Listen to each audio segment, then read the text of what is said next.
ou a regionalização, se consegue trabalhar a retomada do mercado. Então, realmente é um pouco difícil a gente mensurar o impacto da ocorrência de influenza aviária, porque a gente não tem uma situação necessariamente estática, o comportamento dos países com relação ao que eles percebem do país produtor e exportador. Ela vem mudando em função da disseminação muito ampla da influenza aviária no mundo e tudo também depende das relações comerciais.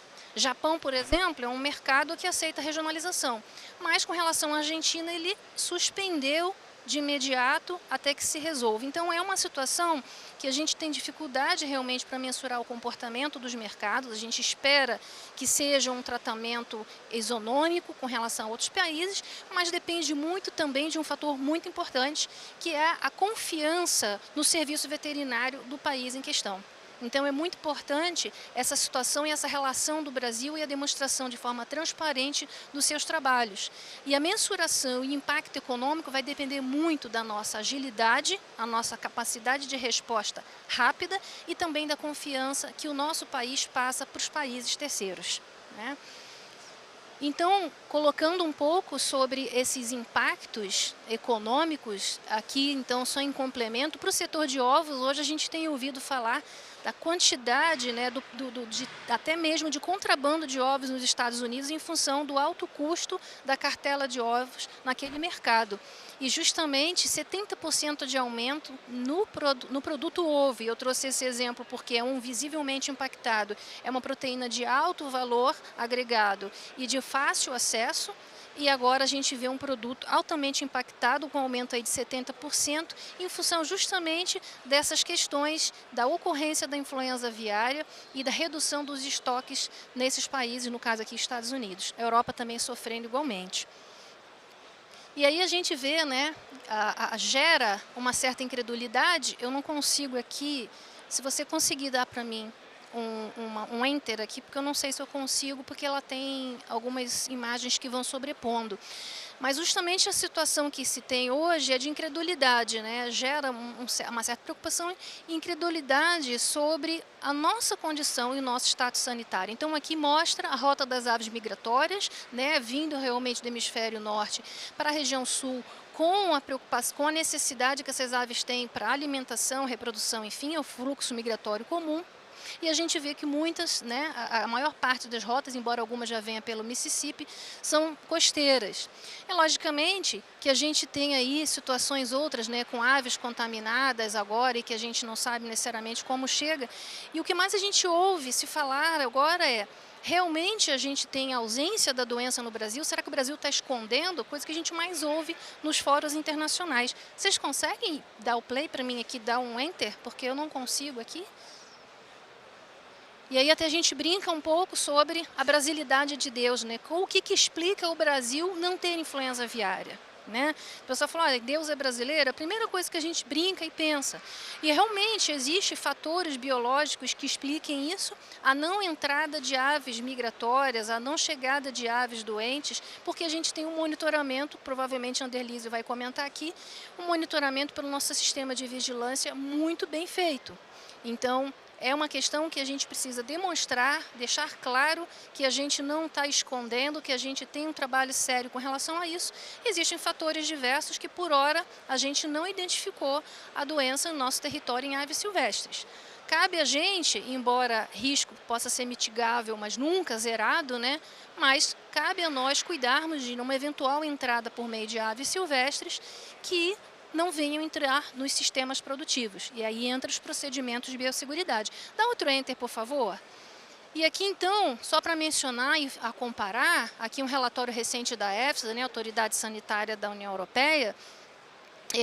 Aqui temos os diversos outbreaks, né, a disseminação da influenza aviária nos países europeus, e da mesma forma a gente tem aqui muito próximo da Espanha, Portugal, que não registrou casos. Estariam mentindo também? Então é uma questão só para refletir, diversos fatores que podem explicar, mas colocando também em comparação, e eu tive que trazer o exemplo europeu, porque o nosso presidente, em diversos fóruns mais recentes, veio falar: quando é que vocês vão abrir o jogo que vocês têm influenza, desconfiando da seriedade do nosso país. Então aqui tem vários, não só Portugal, outros países europeus também que não tiveram, né? Então é importante a gente mostrar, e até mesmo um outro enter aí, por favor. que a nossa distância aqui da última ocorrência no Uruguai para Brasil, ela é um pouco até menor do que a diferença que a gente tem da ocorrência na Espanha e Portugal. Então, não tenho explicações para todos os detalhes, porque a gente não tem ainda, mas uma questão é, não existe como um país como o nosso esconder uma doença como essa, né? Então, as preocupações que a gente tem, né, embora a gente tenha sistemas bem blindados como esse, a gente tem situações que nos deixam realmente preocupados com relação à distribuição das atividades avícolas. Então, traz para a gente desconfiança, mas também preocupação que nos leva a exercer uma série de controles, muitos deles em conjunto. Tá? Então aqui, e não é de agora, a gente já está trabalhando desde o início da minha gestão em 2019, com discussões junto à coordenação, então coordenação de emergências ou sanitárias do MAPA, quais são as ações que são definidas e que nós podemos, como setor privado, contribuir. Diversas ações, dentre aquelas que são atribuições do Serviço Veterinário Oficial, em algumas delas a gente tem condições, então a gente preparou esse checklist para alinhar as expectativas e o trabalho que a associação tem que desenvolver junto ao setor privado. Estabelecemos um plano de pré-ocorrência e um plano preventivo com organização e em cada área que afeta para a designação ali de responsabilidades. Fizemos um plano também, né, dentro do plano pós-ocorrência, junto do que existe o plano de contingência para o Brasil, a organização dos nossos grupos de trabalho, desde a relação institucional, o que os nossos entes temos que fazer entre o próprio setor privado, comunicação, relação com o mercado, área de logística e a nossa diretoria técnica. Então, alguns assuntos a gente já conseguiu dar andamento, né, e muitos deles voltados também para a educação sanitária e para a estruturação, né, de capacidade de resposta junto ao Ministério da Agricultura, né? E tivemos também, mais recentemente, o cuidado de fazer um checklist junto para avaliar tudo aquilo que os GEFTADs estão recomendando para os países da América e se a gente, Brasil como um todo, está acompanhando. Porque todo mundo, né, provavelmente chegam para vocês com diversas sugestões, diversos questionamentos, o MAPA está fazendo isso, a BPA está fazendo aquilo. Então, a gente pegou ali na BPA e relacionou tudo que os GEFTADs estão sugerindo para o serviço oficial e setor privado e fizemos esse checklist. E a gente observa que, basicamente, tudo já está em campo, já está sendo feito. Com exceção da questão aí de alguns estudos epidemiológicos, caracterização molecular e genética que a gente teria que fazer em momentos de ocorrência. Então, para não tomar muito tempo e não ficar aqui se delongando, é só para demonstrar que a gente tem acompanhado e tem buscado, né? Logicamente que sempre existem aquelas questões que ficam em aberto, mas a gente tem acompanhado e sim, o Brasil, o Ministério da Agricultura tem feito um trabalho primoroso e tudo aquilo que tem se esperado dentro do plano de contingência, dentro do programa de vigilância, tem sido aplicado de maneira muito organizada, tá? Agora, logicamente, fazemos diversas recomendações, temos trabalhado na prevenção, mas tem um fator humano aí que a gente tem que cuidar. Países das Américas, aí, países vizinhos, relataram que a ocorrência em granjas de alta biosseguridade, o vírus entrou andando, ele não veio por aves migratórias. Então, um fator humano muito relevante e a gente tem trabalhado, né, com coisas talvez que até são vistas como excesso de zelo, mas sugerimos a proibição de visitas de qualquer cunho que seja, exceto as auditorias que têm que ocorrer, né, e logicamente ocorrem por técnicos que conhecem o processo de biosseguridade. Temos trabalhado massivamente aí com educação, campanhas e colocando todo mundo na mesma página com relação à conscientização para a prevenção. É isso, estou à disposição de vocês para qualquer esclarecimento. Obrigada.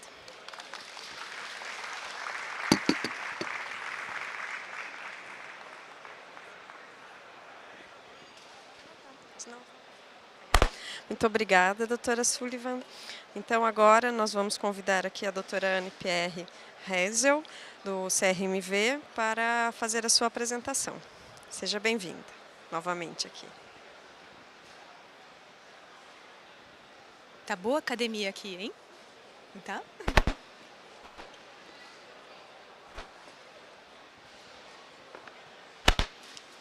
Muito boa tarde a todos.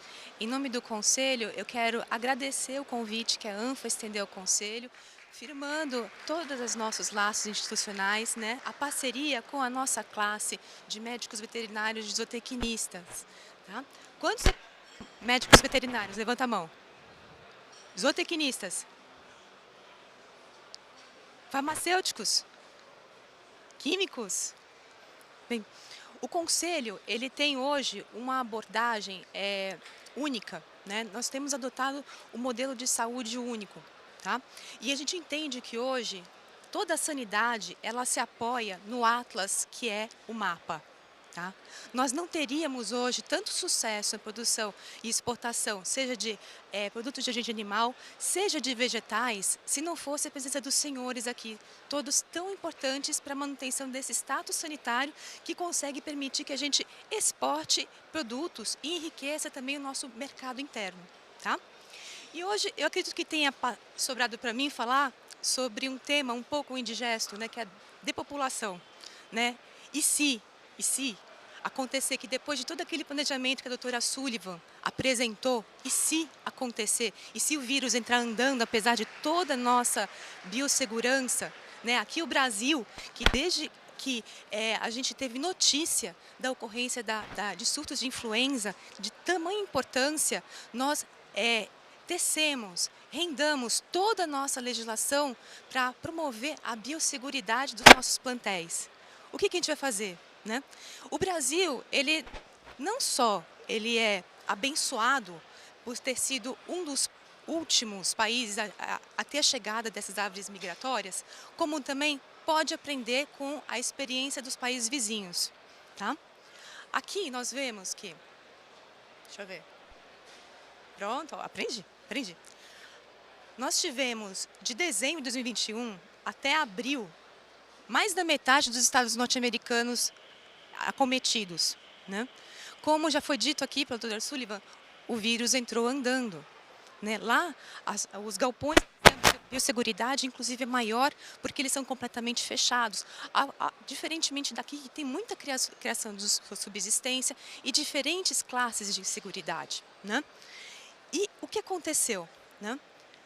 Logo depois do reporte nos Estados Unidos, foi possível a gente verificar tanto o impacto na economia, o impacto social, né, o impacto no desabastecimento, seja pela carne de frango, seja por ovos, o impacto também na regulagem do preço da carne, né, são todas cadeias de proteínas interligadas, né, tudo nos Estados Unidos. E a FAO, nesse momento, emitiu o alerta aqui para a América Latina.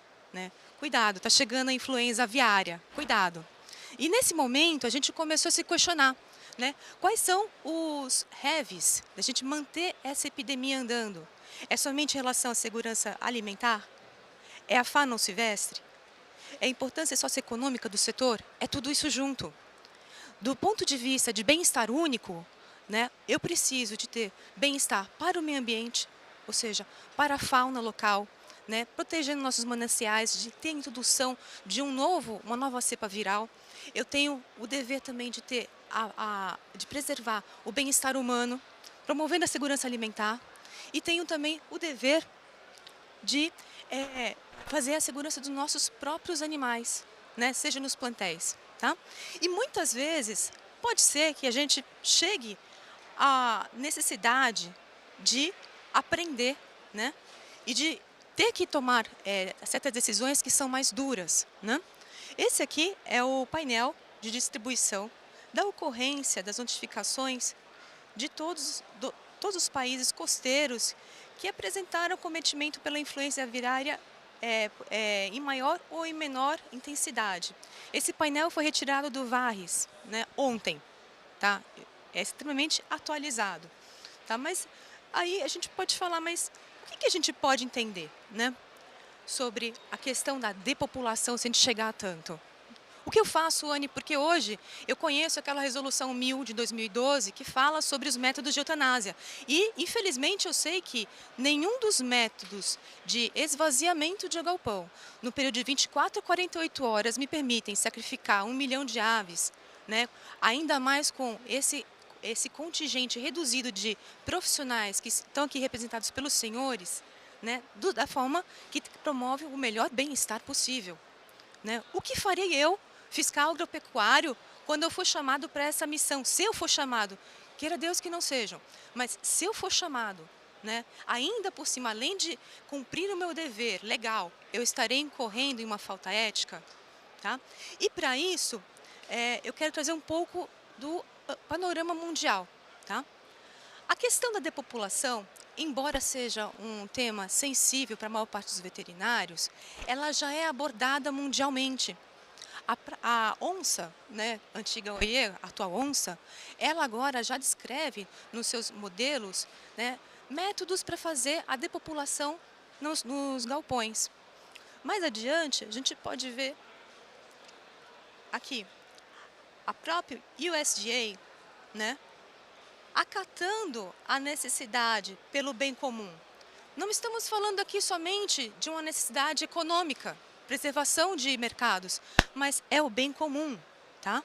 Aonde eu vou ser obrigado, por uma razão ou outra, a decisão dos senhores, das autoridades sanitárias, a esvaziar, a eliminar esse foco de dispersão da doença, tá? A AVMA, né, a Associação Norte-Americana dos Médicos Veterinários, também adotou o mesmo conceito, né? E o Conselho também, tá? Esse aqui é um trecho da Resolução 1236 que fala sobre maus tratos, né? E lá na 1236, eles definem o que é a depopulação, tá? Então, Puxane, isso quer dizer que o Conselho está junto? Se eu pudesse resumir toda essa palestra em uma única palavra, seria parceria, tá? Parceria com um colega. Não sei se você sabe, né, o nosso atual presidente, o Edmilson, né, ele foi um dos pioneiros que fundaram o Quarentenário de Cananéia. E ele é uma pessoa muito parceira e muito simpática e empática quanto aos anseios da classe, né? E já, né, o serviço oficial. O serviço oficial, representado por vocês, já está em alerta, possui todos os protocolos de biosseguridade, recomendações para manter o status sanitário do país. Nós somos abençoados, talvez, pela nossa geografia, vai saber, né? Pode ser que a maior parte dos animais que estão infectados passem pelo lado de lá da Cordilheira Andina, né? Temos uma rede de laboratórios referenciados, né? E emitimos o alerta para o risco zoonótico, tá?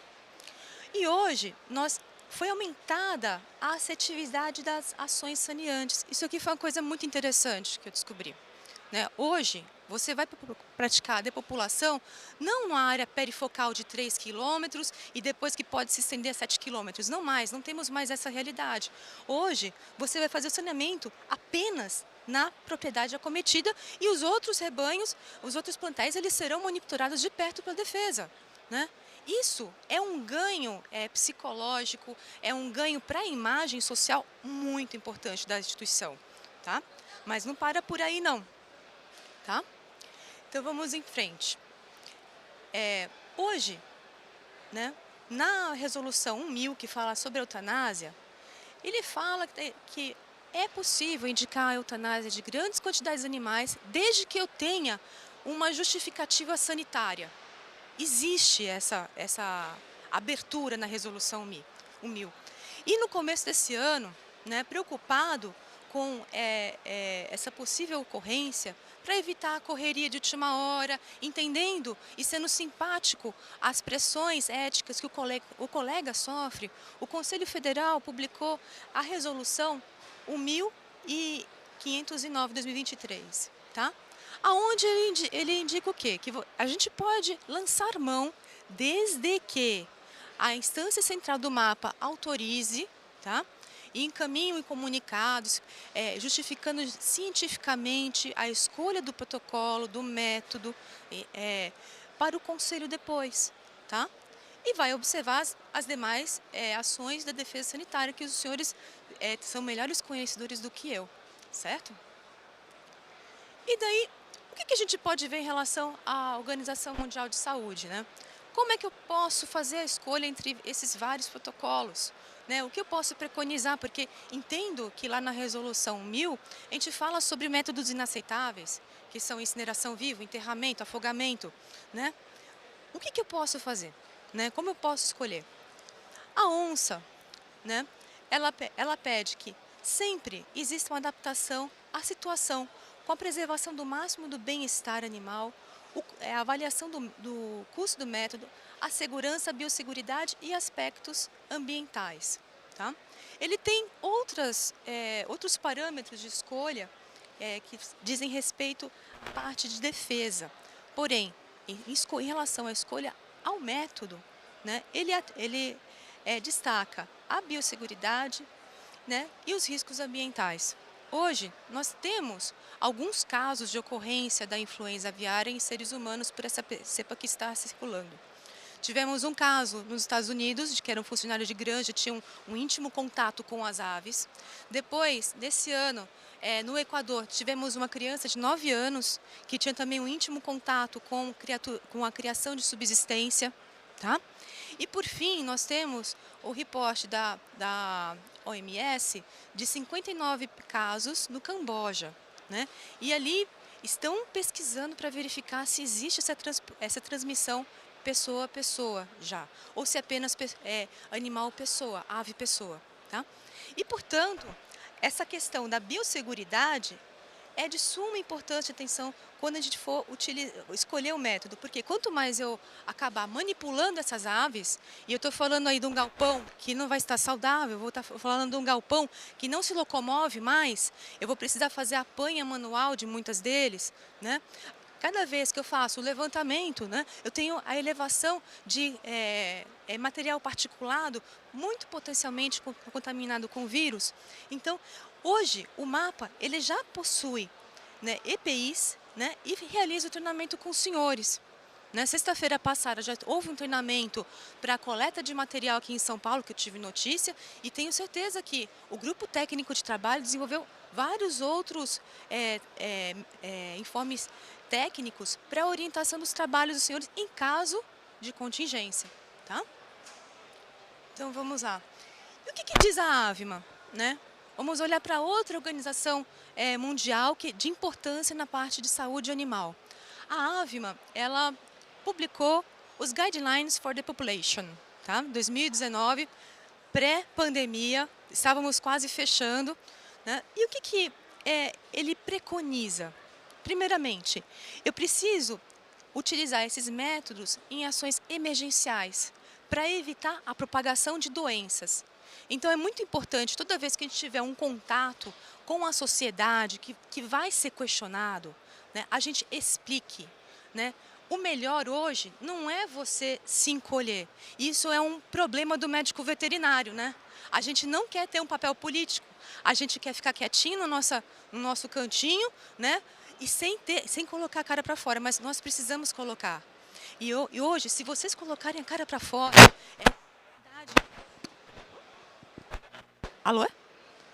Hoje é uma oportunidade que os senhores têm na crise de mostrar o quão importante é a defesa sanitária, o quão importante é o médico veterinário, explicando para a sociedade que aquela medida drástica é tomada com pesar pela instituição, mas é necessária. É necessária para manter o bem-estar interno, né? Lembrando de toda aquela cadeia, a parte social, ambiental, animal, a fauna, todos. Tá? A AVMA, ela recomenda, né, que exista um grande envolvimento da iniciativa pública quando for tomada essa decisão. Em vez de você simplesmente esconder, você apresentar as razões, né? Não deixar que outra pessoa conte. Né? No momento que você assume esse papel, que é protagonista em explicar o porquê, você tem a chance de explicar em primeira mão quais são as suas razões. Tá? Segunda coisa, as decisões éticas, elas sempre serão críticas. Então, é muito importante que tenha-se, primeiro, um organograma muito bem estabelecido, que a doutora Sullivan já citou aqui que existe, tá? E a obediência a esse passo a passo decisório, porque vai ser questionado. Né? E quanto mais firmes os senhores forem na hora de decretar uma medida tão drástica quanto essa, vocês vão estar resguardados pela instituição que já apresentou esse protocolo e pela instituição que hoje está conseguindo fazer a manutenção do status sanitário como livre de influenza aviária. Olha que fantástico. Tá? Esse organograma de decisões, na medida do possível, ele vai precisar respeitar o nosso código de ética. Falo, mas Anne, é contra os meus princípios pessoais realizar a eutanásia desta forma, né? Se é que vocês vão chamar de eutanásia. Eu acredito que será a depopulação, tá? Mas é importante a gente apresentar para todos os fiscais uma linha de pensamento ético para que nesse momento que já é tão crítico não existam desvios ou então ruídos de comunicação, tá?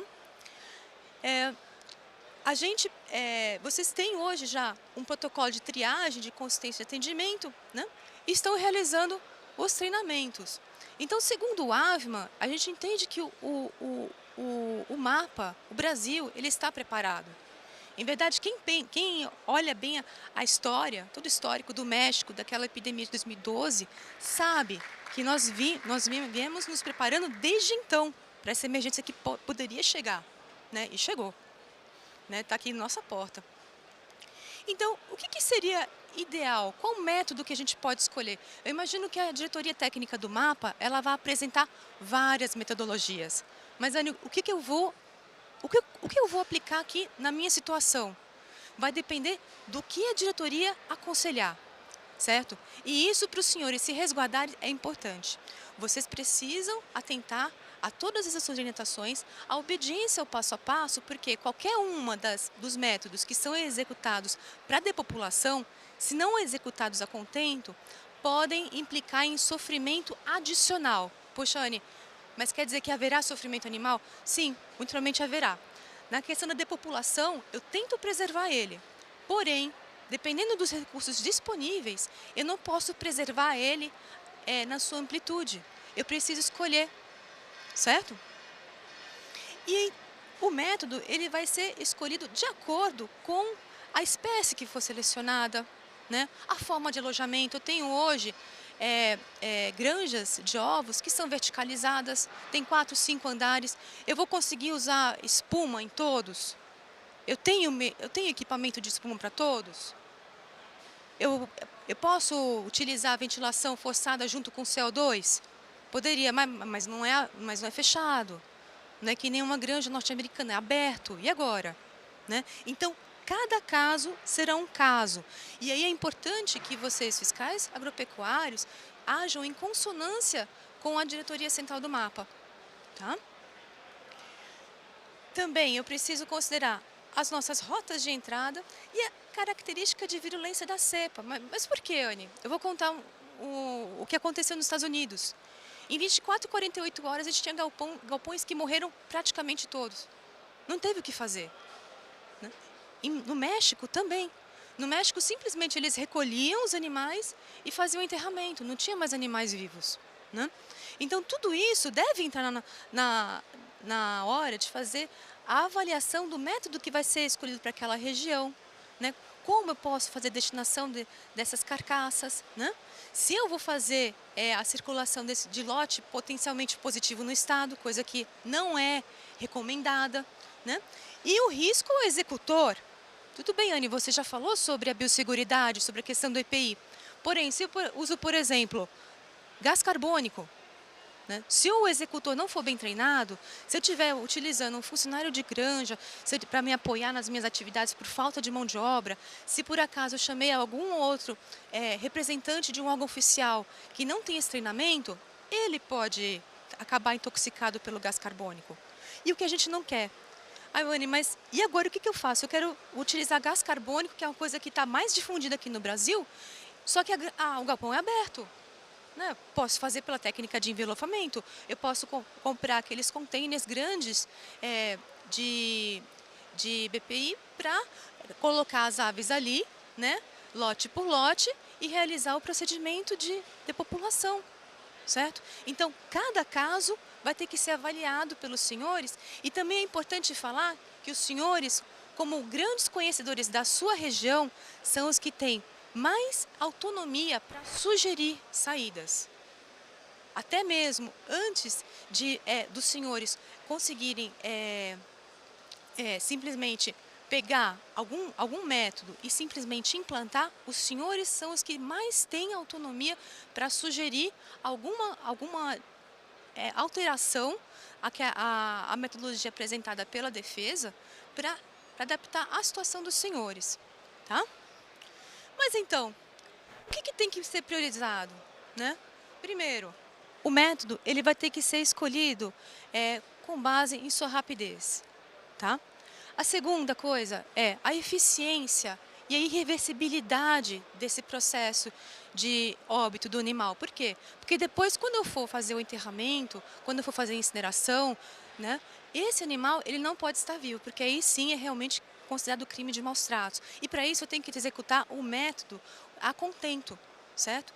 A parar para avaliar se os animais ainda apresentam sinais vitais, condizentes, né? Verificar as várias camadas, dependendo do método, né? Tá? E evitar ao máximo o sofrimento e a crueldade animal nas condições disponíveis, né? Com a busca pelas alternativas mais viáveis do ponto de vista humanitário. Em adição a essa resolução 1509/2023, eu também quero trazer aqui a discussão a resolução 12.036 de 2018, tá? Que lá no seu artigo 5º, ela define o que vai ser os maus tratos, né? Para quem não conhece. E lá, eu tô vendo você com esse rostinho aí falando pesar. Lá no parágrafo 1º, que informa que os métodos utilizados para depopulação que são decorrentes de determinações da autoridade sanitária, não são parte dos maus tratos. Por quê? Porque nós temos confiança. Parceria que o MAPA ele está junto com o Conselho em preservar o bem-estar animal também. Tá certo? Por fim, essa aqui é a minha apresentação. Se alguém precisar dos meus contatos, estão aqui, né? Para os médicos veterinários, para a população em geral, somos parceiros, colegas. Tá? Muito obrigada.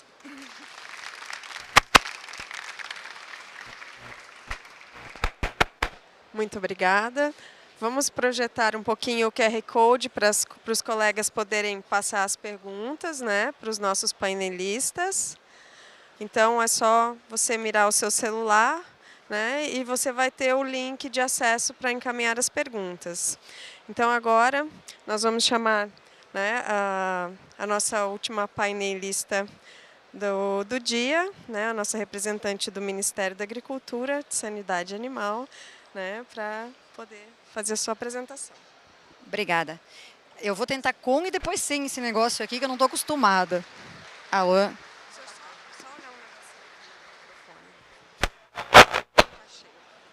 Boa tarde a todos.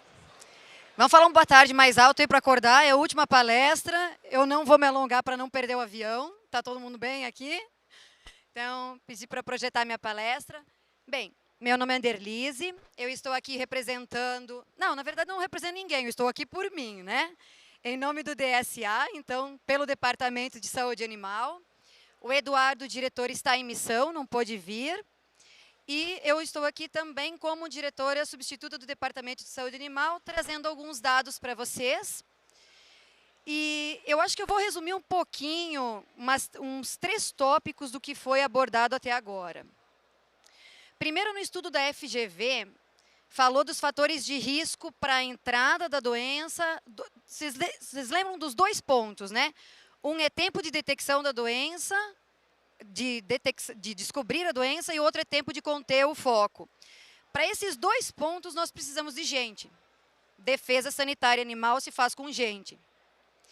Então, é aí que eu entro aqui falando, vendo que o Janus falou e os nossos colegas na abertura do painel, independente de não ser verticalizado, o Departamento de Saúde Animal depender dos estados para atuar, nós precisamos de gente. Nós precisamos de gente para detecção, para coleta de material, e nós precisamos de gente para contenção.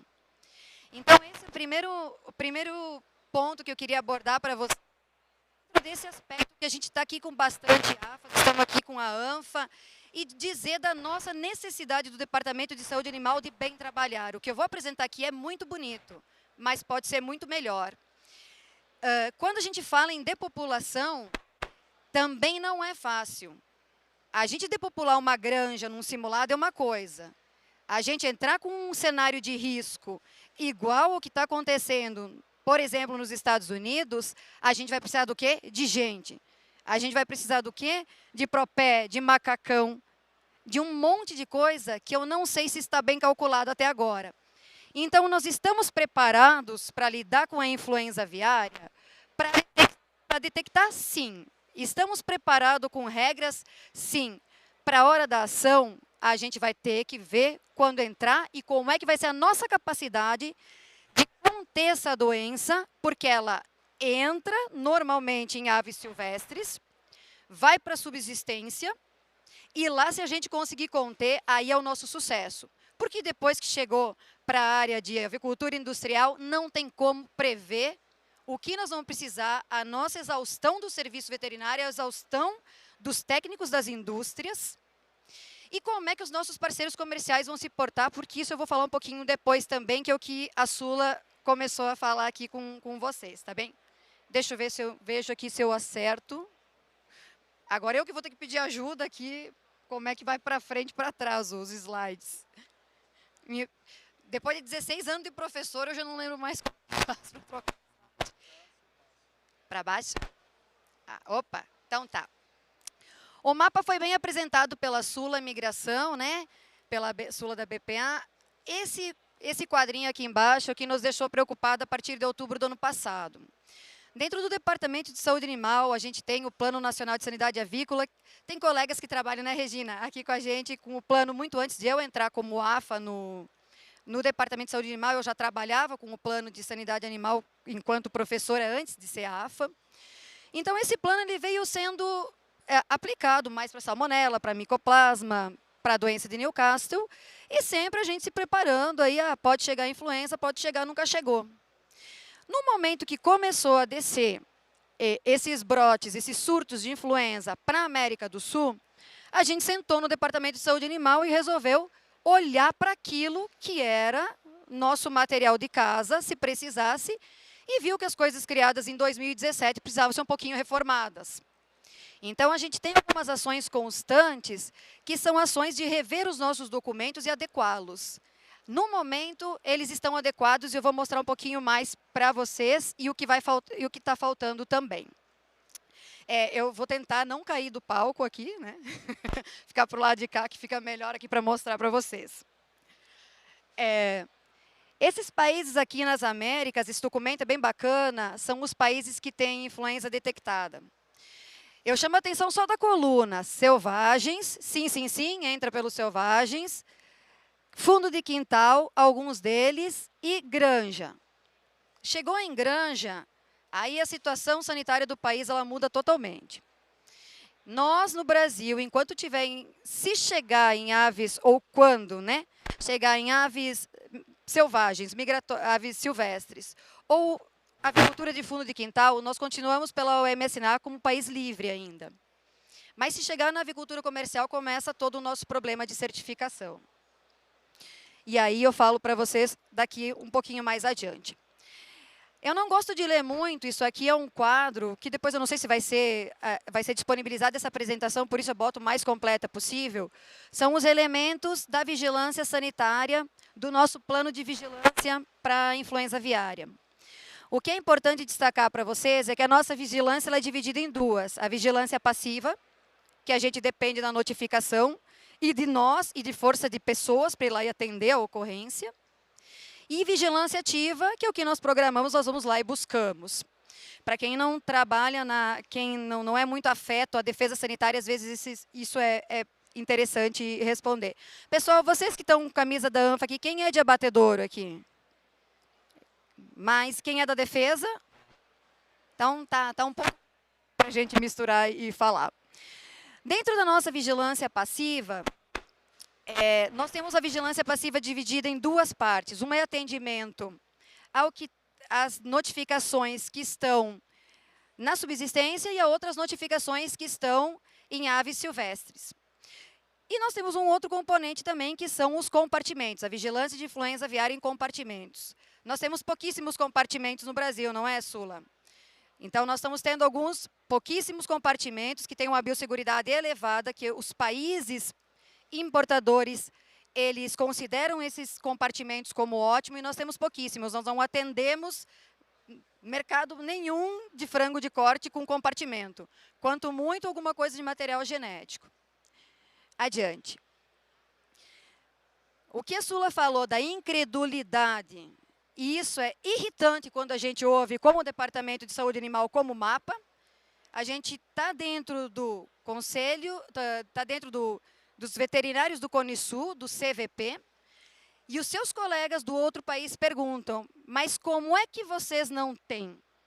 E a frase é essa, você consegue esconder mortalidade de influenza aviária? Para quem trabalha com aves, a minha história pregressa aí é avicultura, você não esconde, a primeira coisa.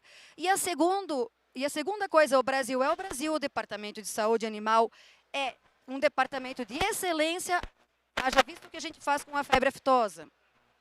É o mesmo Departamento de Saúde Animal. Então, eu não tenho problema nenhum em dizer alguma dúvida da nossa competência. Agora, ter gente, ter equipamento, nós temos gargalos. Agora, nunca nós temos que nos submeter a um comentário desse. Então, aqui, para vocês verem, Minas Gerais, Paraná, Santa Catarina, Goiás, vai. Todos os estados estão fazendo notificação de suspeita. O que é a suspeita? É aquilo que está na nossa ficha técnica. Ave com torcicolo, alta mortalidade, mortalidade súbita. E como é que isso é a chave da defesa sanitária animal? Se não tiver notificação de suspeita, não tem como atender, não tem como detectar precoce. E as campanhas de educação são feitas para isso, para ensinar o senhorzinho que está lá na comunidade ribeirinha o que é uma suspeita e notificar para o Departamento de Saúde Animal acionar o Serviço Veterinário Oficial, para o Serviço Veterinário Oficial dos estados serem acionados por eles próprios e atenderem essas suspeitas. Essas duas campanhas foram lançadas com o intuito de, sim, educar e fazer com que a comunicação das suspeitas aumente.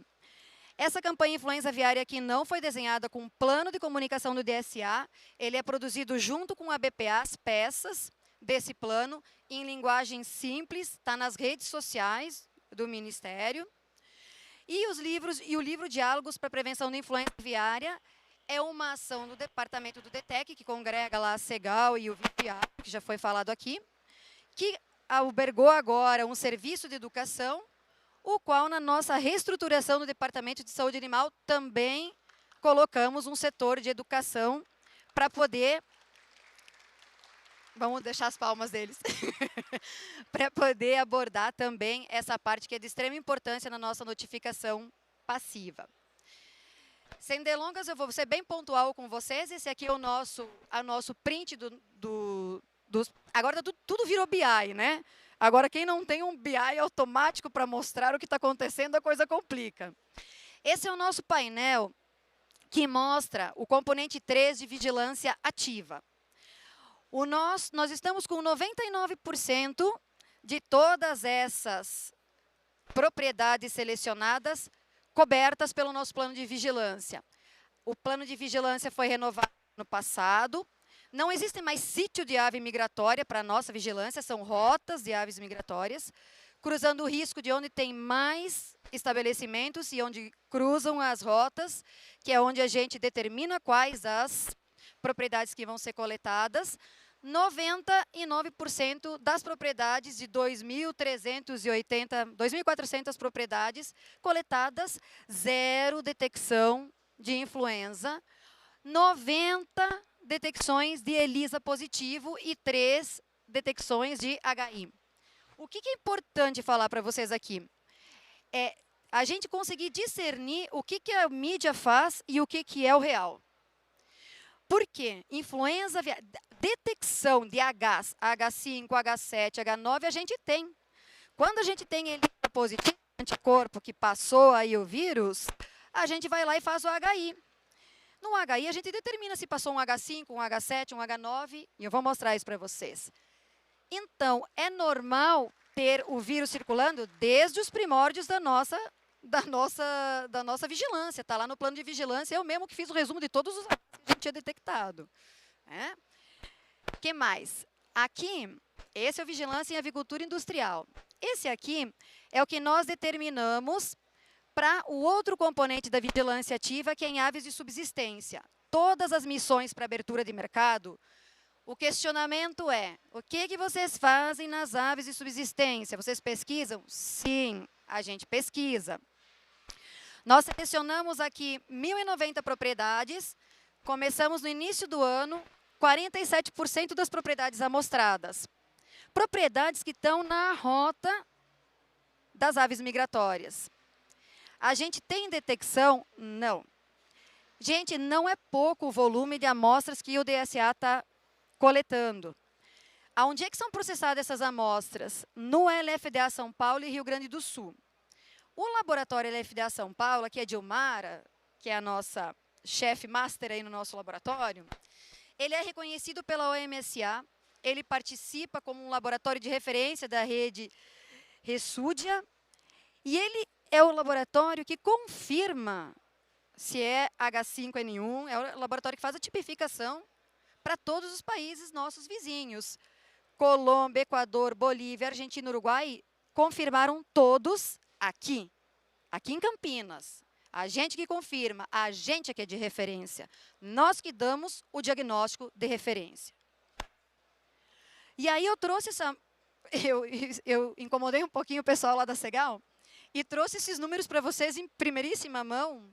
E estamos montando uma nota para botar no site do Ministério, porque quando acham alguma coisa de ruim, a gente publica. Tem que publicar o que tem de bom, né? Mais de 45 mil análises a gente fez e não achou influenza aviária. São 35 mil amostras de soro é na vigilância ativa, 11.200 amostras de pool de swab de traqueia e cloaca, 93 amostras tiveram a presença de anticorpos. Ah, tem influenza rondando? Pode ter. Pode ter, que tipo? Não sei, mas não é de alta patogenicidade. Olha os Hs que a gente detectou só H1, H9, H13 e H16. Isso é molecular? Não, é sorologia. Temos o vírus rondando por aqui? Sim, há muitos anos. Vigilância passiva, ó, desde janeiro a gente coletou 1.639 amostras. Serviço Veterinário Oficial recebe a notificação, Serviço Veterinário Oficial caracteriza como provável, vai lá e coleta a amostra. Nós, Serviço Veterinário Oficial. Analisadas todas no LFDA. Alguma positividade? Não.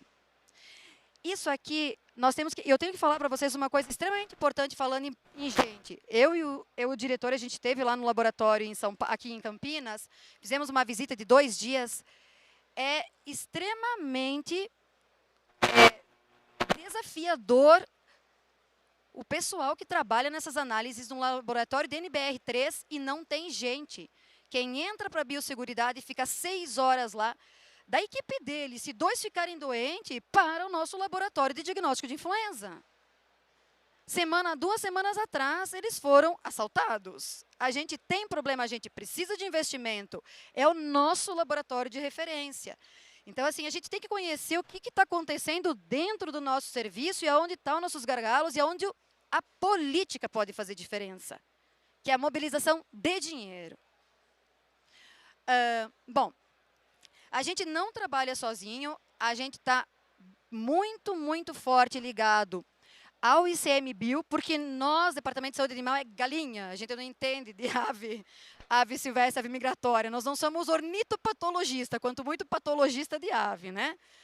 Então, o ICMBio, o Ministério da Saúde também está em contato conosco, o Panaftosa, e com esses órgãos a gente senta, a gente conversa e a gente faz um instrutivo, por meio de nota técnica. Por que a gente fez isso? Porque existem outros órgãos que coletam amostra e não passa pelo Serviço Veterinário Oficial. Aqui vocês estão vendo, ó, mapa em contato com o MCTI e USP. O que tem de interessante aí? H5N2, assusta vocês? Está escrito H5N2 aí? Sim ou não? Assusta? Isso é uma influenza aviária de baixa patogenicidade. Detectada onde? Na Lagoa do Peixe, no Rio Grande do Sul. Quem coletou essa amostra? A rede Previr do MCTI. Professores coletaram Depois que nós sentamos e conversamos com ele, quem é que tem que dar o diagnóstico de uma influenza aviária de alta patogenicidade? É a universidade ou o laboratório oficial de referência nosso? Nós. Está acordado, as amostras vêm para a gente diz é ou não é. E essa foi caracterização no nosso LFDA. Tem espanto? Nós temos a influenza ao redor. Vai chegar a baixa patogenicidade? Vai. Vai ter detecção genômica parte do vírus H5? Sim, porque os Hs eles se recombinam. Então, a gente tem que cuidar para se apavorar. Como é que é? Desesperar devagar, né? A gente tem que ser tecnicamente consciente do que está passando. Isso é uma preocupação? Não, é um ponto de atenção, mas não interfere na nossa vigilância e está mostrando que a nossa associação com outros órgãos, ela é profícua. Daí o que aconteceu? Está chegando a influenza aviária, detectamos no Uruguai, detectaram baixa patogenicidade lá no Rio Grande do Sul. Milhões de questionamentos que a gente responde da mídia. O que vocês estão fazendo? Olha o que o Rio Grande do Sul está fazendo. BI deles, público para todo mundo, diferentes estados fazendo diferentes ações, como a colega mostrou que aqui foi capacitado o Serviço Veterinário Estadual, ações de vigilância, aves mais ou menos observadas, né? Suspeita, caso confirmado. Os estados, eles seguem a regra do DSA e as agências estaduais estão, conforme o risco, fazendo muitas ações, muitas a mais do que o DSA solicita. Então, nós estamos imbuídos em detectar? Sim, estamos. Estamos fazendo muito para detectar em todos os estados. Aqui eu mostro para vocês, não vou ler isso aqui, uma nota conjunta, que a gente fala aqui, ó, conjunta com o ICMBio e o CEMAV, para onde e como mandar as amostras. Por que eu exemplifico a nota conjunta aqui? Para os senhores consultarem a página do Ministério, clicar em influenza aviária e tem lá no nosso material. Nota conjunta que a gente fez com os centros que recebem aves migratórias e nota conjunta para divulgar para os professores e pesquisadores, que eles também são parte da nossa detecção. O item 5 da nossa ficha técnica de influenza aviária é: qualquer detecção molecular é considerado um caso suspeito. Então, professor que tem PCR, fez PCR e detectou, vai ter que passar pela via oficial, entregar a amostra para a gente poder dizer o que é, o que não é. Não vai mais, já estou indo para o final, minha gente, tá bom? Tá tranquilo para vocês? Informações relevantes? Mais informações relevantes. Tá, tudo bem. Estamos lá, estamos trabalhando, detectamos. Como é que vai começar o atendimento à emergência? E o Brasil tem, vocês têm gente treinada, conseguem domar a emergência? Olha, eu não vi nenhum caso de influenza que chega a 15 ao mesmo tempo, foco. Então, provavelmente, nos focos que a gente detectar, nós vamos agir com quem? São 1.200, eu já sei de cor de tanto responder isso, são 1.240 médicos veterinários treinados para comandar emergências sanitárias, não só de influenza, de peste suína, de aftosa. 640 foram treinados em simulados, eu sempre me engano se é 640 presencial. 640 em simulados envolvendo tudo que se trata de um simulado, e 600 foram treinados, capacitados também via online. Essas pessoas estão distribuídas nos diferentes estados e elas têm a capacidade de coordenar a equipe do estado e a equipe privada, que está lá no nosso plano de contingência, para tratar dessa ação, das ações que a gente tem no plano de contingência. Então, os estados, eles têm os grupos de emergência zoossanitária, que nós temos os contatos, está todo mundo alerta para a influenza aviária, né? E mais de 1.500 unidades veterinárias locais dividido pelo Brasil inteiro. Então, eu acho que para uma resposta inicial, sim, a gente está capacitado. Se entrar na avicultura industrial, a BPA vai ter que ser nossa parceira, porque as indústrias vão ter que lidar com isso, porque o Serviço Veterinário Oficial não vai ter perna. Então, não tem como não executar o que a OMSA fala, parceria público-privada. Nós temos um ACT junto com a BPA e nós trabalhamos, e é isso. Em momento de crise, em previsão de crise, o trabalho é conjunto. Também a gente tem trabalhado com outros órgãos, aqui a gente teve o CFMV, a doutora Irivânia estava aqui, né? Reuniões com parte importante da sociedade, a BIM, né? GSI. Então, a gente faz reuniões, dessa reunião que a gente fez com os diferentes atores que possam ter papel numa emergência, saiu uma planilha interessante com cada um apontando o que eu posso fazer no caso de uma emergência sanitária. Essa reunião ela foi aberta pelo ministro e pelo secretário. Aqui tem o Márcio Rezende, que ficou na reunião, secretário adjunto, saiu, não ficou para me ver. Então, a Daniela, do Programa de Aves, que desempenha um papel fundamental na operacionalização e contato com os estados. A gente está muito bem assessorado dentro do Departamento de Saúde Animal da nossa parte técnica. Adiante, indo para o final, se uma emergência for determinada, nós temos o plano de contingência, que ele trabalha sempre, primeiro, determinando um estado de emergência sanitária. A partir desse estado de emergência sanitária é possível mobilizar dinheiro do governo. E aí é por aí que a gente começa, vamos ter que liberar fundo para fazer o que precisa, e só com emergência a gente consegue isso. E aí sim a gente traça o foco e as medidas dentro do foco para conter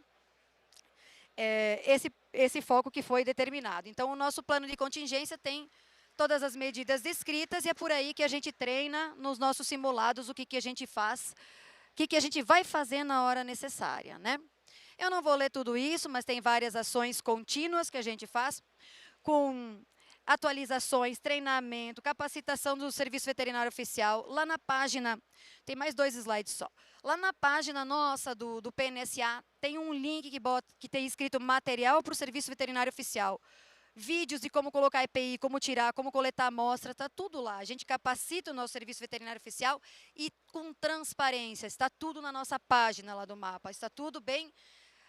está disponível para quem quiser ver e para repassar. O que tem que se repassar nos grupos é isso, é não notícia, detectaram um H5N2 sem nada escrito depois. Isso é ruim. A mídia ela não favorece as coisas boas que a gente faz, não é? Aqui o simulado, nós vamos fazer o simulado somente para influenza aviária. Era para ser em maio, a gente está com umas limitações. Vai ser em julho. Interessante falar para quem tem acesso aos estados e acesso político, né, Cleverson? Que é o Estado que tem que demandar o simulado. Nós precisamos que o Estado queira receber o simulado. Então, muito se faz simulados para a febre aftosa. Temos que ver quais as prioridades também junto da febre aftosa que a gente tem para desenvolver simulados. E isso não é uma vontade só do Serviço Veterinário Oficial, é uma vontade política também. Não é? Política do Estado, política central. E isso é outra parceria que temos que ter. Serviço veterinário sozinho não resolve muita coisa, né? Para terminar, eu falo para vocês que esses 10, o que mais o DSA está fazendo, e que envolve os AFAs, são os adidos, que entram em contato com os diferentes países para renegociar certificados. Não só isso, estamos como Departamento de Saúde Animal com uma outra tratativa.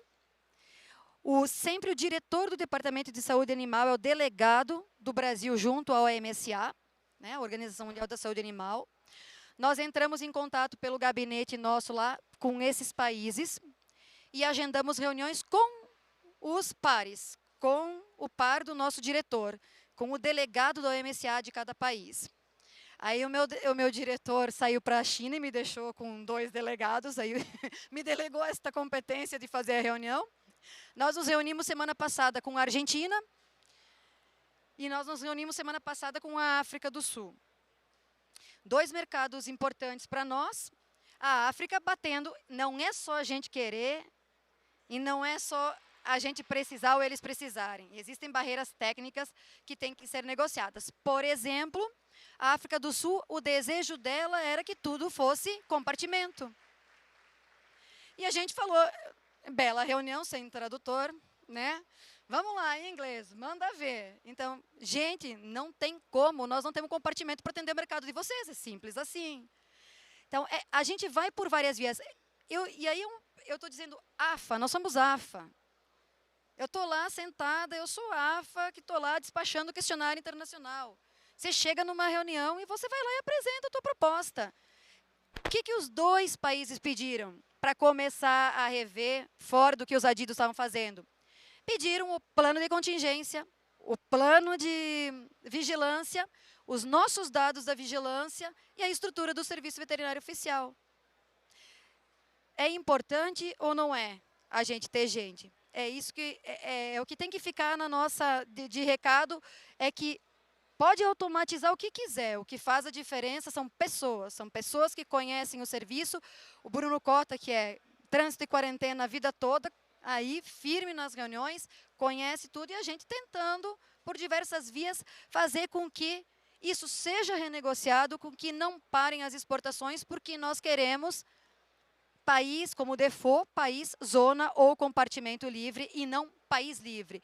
E para que isso também, colegas, que eu comecei em CIF também, é olhar, ler o certificado e assinar com confiança.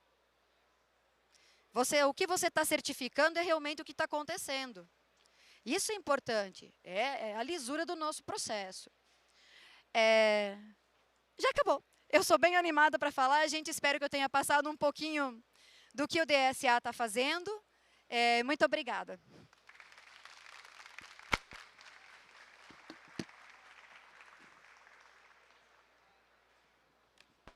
Bem, boa tarde, né? Quase boa noite já.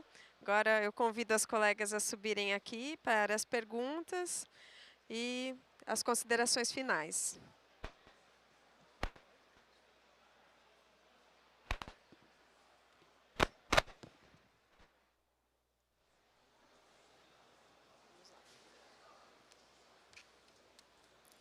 Bem.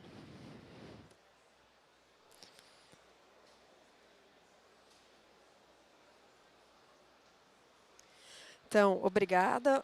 As palestras foram excelentes, os painéis, né? Muito instrutivos, todos eles. Né? Tanto que a gente ainda tem bastante gente aqui, apesar do avançar da hora, isso é muito bom. Então, a primeira pergunta, ela vai para a doutora Sullivan. Né? A pergunta é: avaliando todos os ensinamentos que recebemos nas palestras de hoje, não fica a dúvida sobre a gigantesca situação emergencial que estamos com a influenza aviária. Será que não temos mais espaço para que as entidades privadas pressionem muito mais politicamente o governo, para que tenhamos investimentos de maior forma, né, e emergente com os orçamentos e os novos concursos para o mapa? Iremos repetir históricos anteriores, como peste suína, aftosa, que já aconteceram no passado, e esperar a entrada de uma doença para depois correr atrás do prejuízo? Mas posso dizer que, pela BPA, essa é uma pauta constante, não é uma pauta motivada por crise ou possível crise. Essa está na pauta da nossa presidência o tempo inteiro, é a questão do quadro de colaboradores, do quadro de servidores, porque a gente entende a relevância disso e que não é necessariamente em função da crise, é em função da nossa pujança, o nosso tamanho, né? Quando a gente mostra o nosso crescimento e aí a defasagem que a gente bem conhece do quadro de AFAS, né? Então, a crise ela pode até ajudar, mas ela não é a motivação que a BPA tem, e ela, logicamente, né, deixa uma preocupação maior, mas eu posso dizer com muita tranquilidade que a gente tem essa pauta como algo constante e que, lógico, né, é bem oportuno, mas não muda a pressão que a gente vem feito já desde sempre. É porque no passado os grandes concursos eles foram precedidos, infelizmente, de incidentes sanitários, né, que acabam sendo o motivador, né, muitas vezes, para que algo que vem sendo pressionado há tempo aconteça, o que é uma pena. É aquela questão, a gente sempre fala que crises vão gerando oportunidades. Infelizmente, se o governo, né, também, porque nós como setor privado fazemos essa gestão política, né, mas se o governo só entender essa relevância, que pelo menos para a nossa pauta é importante, após uma crise, infelizmente, mesmo que seja assim, ainda vai ser uma demonstração clara da necessidade que a gente vem apontando, né? Bem, A próxima pergunta é para a doutora Anne, do CRMV. Não é? Anne, o CRMV pretende elaborar algum material técnico orientativo para os médicos veterinários atuarem em possíveis surtos? Certo, nós entendemos que esse papel ele compete ao mapa, né, que hoje vai unificar todo o direcionamento das ações. Então, se o Conselho poderia contribuir de alguma forma com um material técnico, sim, poderíamos contribuir, porém, publicar por conta própria, a gente entende que nós não temos vamos dizer assim, a precedência legal para isso. Bem, deixa eu ver aqui. Para Anderlise, qual o risco para a influenza aviária da vigilância da IN 11 de 2019, que autoriza o ingresso de produtos de origem animal importados sem certificação? O risco para a influenza aviária pela entrada de produtos importados, é isso?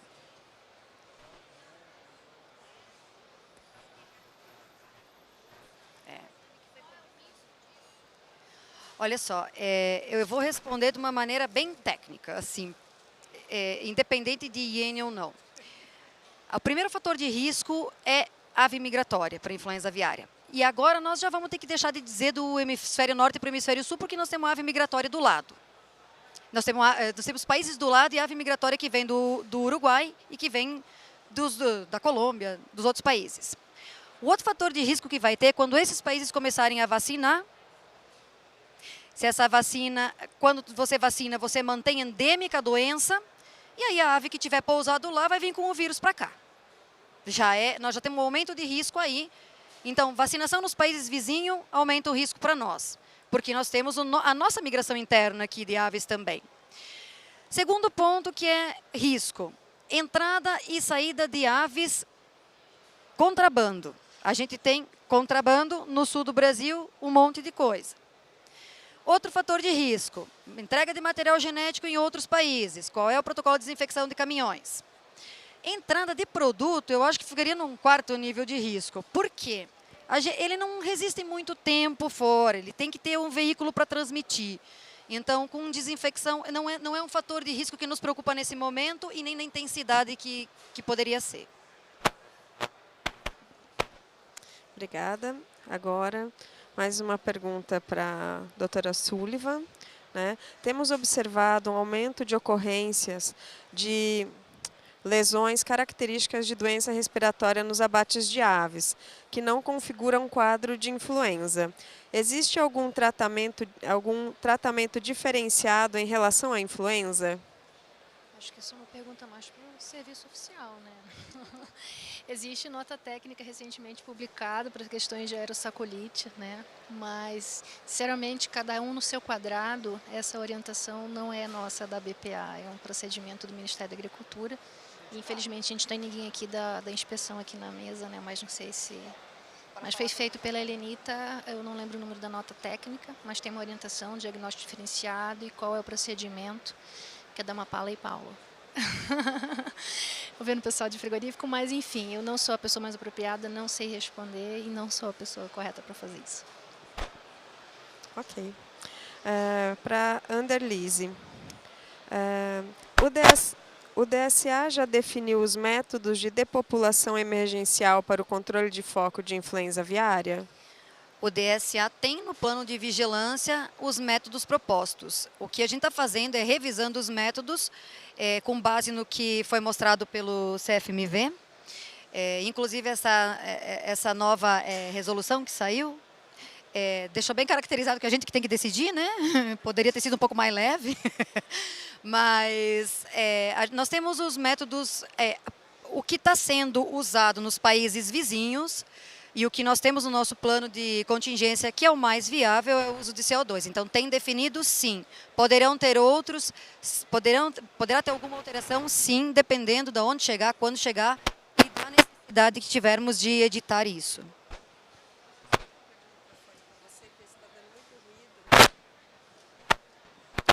Então, não temos mais perguntas. Eu vou encaminhar para que cada uma faça suas considerações finais. Vou começar aqui pela doutora Anne, que está ao meu lado, e depois com a doutora Sullivan, e por último com a Anderlise, né? Então, eu vou passar o microfone para você, e você, por favor. Como consideração final, né, eu queria falar para a doutora Anderlise que a gente deu liberdade porque o conselho ele tem um conhecimento do profissional, porém nós não temos conhecimento da situação. Né? E como eu disse, eu acredito que inclusive o próprio colega que esteja aqui com a gente, ele possa dar algum feedback sobre a pequena alteração que poderia viabilizar aquela técnica. Né? Então, a semelhança do que a gente viu com outros países, a Argentina, por exemplo, esse ano ela publicou só 4 resoluções do Senasa que falavam sobre o mesmo tema. O serviço oficial tem total autonomia para decidir. Né? E o Conselho, ele acredita na responsabilidade que o mapa tem, né, em todo o legado que ele construiu, seja na febre aftosa, seja no controle da peste suína, né, seja na construção do Vigiagro. Né? Então, por isso, a gente está muito à vontade de deixar vocês livres. Né? Mas só para solucionar a controvérsia, se aqui a verdade é que a questão que provavelmente a Anderlise quis trazer é que não necessariamente foi a prerrogativa se é ou não é do Serviço Veterinário Oficial, porque a gente sabe que porque a OMSA determina isso e o nosso plano de contingência também. A questão é que o CFMV, ao determinar ali naquela resolução, disse que tem que apresentar justificativas científicas. E, infelizmente, como você bem colocou, Anne, em algumas vezes a justificativa científica sobre o método de sacrifício ela não vai ser necessariamente bem respaldada quando a gente pensar em termos de bem-estar animal. Mas você bem colocou que o princípio máximo que se tem que zelar ali é pela sanidade. Então, a erradicação rápida, né, para uma resposta rápida e a preservação da saúde dos plantéis e até bem-estar dos demais animais. Então, acho que foi só essa menção que o CFMV fez, a comprovação científica, que pode ser questionável, é que pesa na mão do mapa a respeito de ter que demonstrar aí que não é uma coisa simples. A gente vê aí, vamos ser aqui bem francos, estamos em meio de profissionais, os Estados Unidos e a mesma França, que é um país que tem um claim muito forte aí de bem-estar animal, eles estão utilizando o ventilation shutdown, que é desligar tudo e abafar. Aos olhos do público comum vai falar que é absurdo, mas o que a gente tem que preservar? A saúde humana, e o operador ali que vai estar liderando isso é o Serviço Veterinário Oficial, é a saúde humana e a saúde animal, e a gente tem essas prerrogativas iniciais, tendo consideração máxima possível o bem-estar dos animais, não desconsiderando, mas foi muito bem colocado, aliás, parabéns sua apresentação, vai depender muito da situação local, a definição do método. E colocar a definição do método com base em métodos científicos deixa nossos colegas lá do DSA numa situação delicada, numa decisão, e que ninguém quer botar a mão nisso. Né? Então, essa foi a situação, e a gente tem que, você como porta-voz, CRMV, muito racional com o Denilson, que eu sou muito encantada com o trabalho dele, levar esse recadinho, tá bom? Já posso fazer minha consideração final? Então, eu queria agradecer a Sula, agradecer a Anne, a parceria de vocês conosco, porque realmente é importante, nós não construímos nada sozinho no DSA. Em nome do Departamento de Saúde Animal, muito obrigada. E agradecer a vocês que estão presentes também, muito obrigada por ter ficado até agora. Dizer que é uma honra fazer parte do time de AFAS, que pode trabalhar um pouquinho por esse país. E eu queria deixar como recado, procurem o Departamento de Saúde Animal, porque vocês tiverem de dúvida, para poder ser um porta-voz realmente do nosso departamento, poder estender os braços do nosso departamento para fora, né? dsa.gab@agro.gov, eu que estou tomando conta do e-mail, então com certeza todos terão resposta. Tá bom? A todos vocês, não só os AFAS, a sociedade toda, o Departamento de Saúde Animal está aberto para responder qualquer pergunta, embora algumas nós não tenhamos a resposta ainda, seremos sempre sinceros. Muito obrigada. Obrigada a todos, também estão à disposição pela BPA. Bem, eu gostaria de agradecer, né, a presença de todas aqui. Lembrar aos presentes que amanhã nós temos outro painel às 15 horas aqui neste mesmo local, né, sobre as perspectivas para a fiscalização de carnes no Brasil, né? Gostaria de agradecer muito, foi muito rico realmente o painel. Eu acho que um acabou complementando o outro nas apresentações, ficou muito bom, parabéns. E eu gostaria de presenteá-las com uma lembrancinha do ANFA, né? E parabenizá-las.